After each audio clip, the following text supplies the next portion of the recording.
Tangkap ularnya. Petugas dari Pemadam Kebakaran Kabupaten Goa, Sulawesi Selatan dibantu warga berusaha mengevakuasi ular sepanjang 5 meter ini yang masuk di perumahan Zarinda, Kecamatan Patalasang, Kabupaten Goa.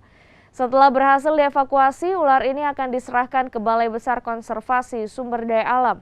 Menurut petugas, warga sering melaporkan kehilangan ternak akibat ular piton ini. Bahkan dalam 1 pekan terakhir, petugas pemadam kebakaran Kabupaten Goa telah mengevakuasi 7 ekor ular piton yang masuk ke permukiman warga.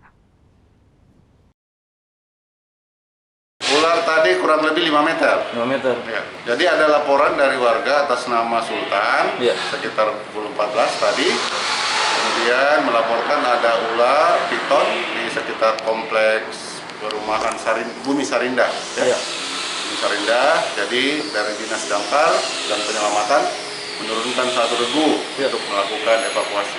Iya, jadi evakuasi ular ini untuk kesekian kalinya dan rata-rata besarnya seperti itu ya, ular piton. Ular piton. Jadi sudah ada beberapa ekor ular yang kita amankan di markas ini, yang selanjutnya nanti akan kami serahkan ke BKSDA, Balai Konservasi Sumber Daya Alam.